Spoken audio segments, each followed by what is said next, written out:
obat adalah seni. Jadi untuk membantu mahasiswa mengerti tentang pembuatan proposal, mahasiswa harus tahu dulu tentang daripada bentuk-bentuk studi ya. Jadi ada namanya hierarki daripada studi type ya. Tapi yang saya jelaskan di sini adalah semua studi penelitian kuantitatif ya. Jadi dari seluruh studi type terbagi dua secara mendasar, adalah satu deskriptif ya, yang kedua adalah analitik ya.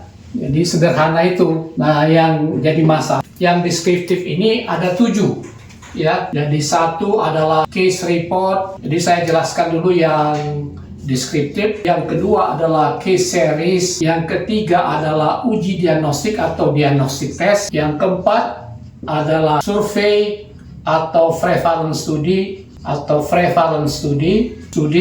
Yang kelima adalah drug utilization study atau rasionalisasi penggunaan obat. Yang keenam adalah defined daily dose yang disingkat DDD ya, DDD. Yang terakhir adalah secular trend analysis atau yang disebut juga studi ekologi ya, secular trend analysis. Makanya judul itu tidak boleh dengan gambaran atau karakteristik, karena kalau gambaran dan karakteristik hanya sampai ke tujuan penelitian, tapi kita tahu metodologinya apa dan analisanya apa. Sedangkan yang analitik ada 2 gitu ya, secara garis besar. Satu adalah studi observasi, yang kedua adalah studi eksperimental ya, mental. Nah, yang deskriptif ini ada 3 ya, ada cohort studi, ada B case control studi, ada C cross-sectional. Tapi cross-sectional ini ada secara khusus disebut juga CAP studi ya.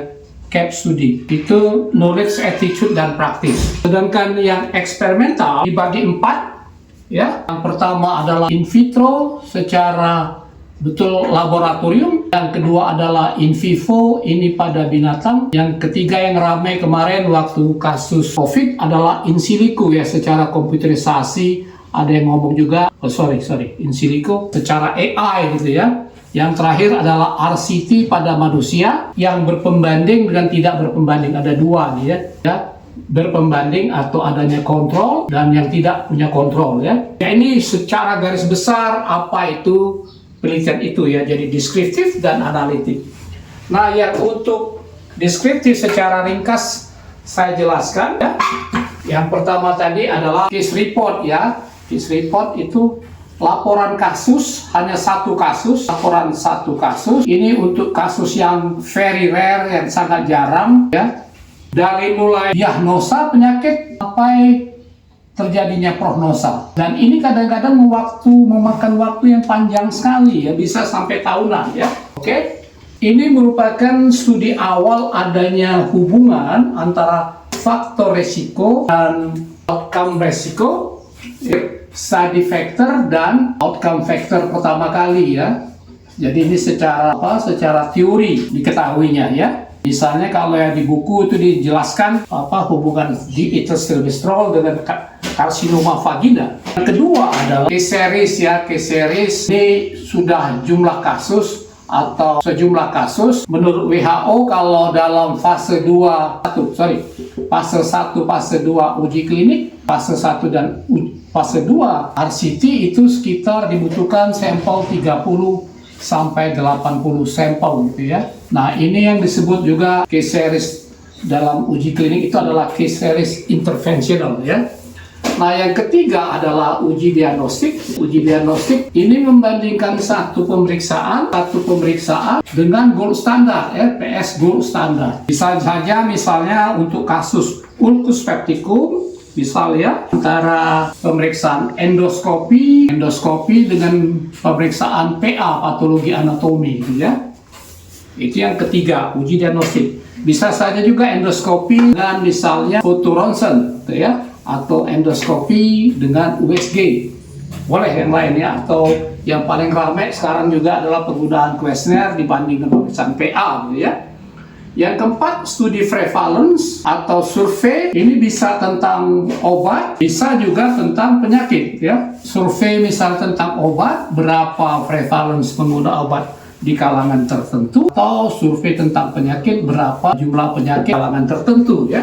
Nah, yang kelima tadi adalah drug utilization study ya. Jadi ini menilai rasionalisasi penggunaan obat ya.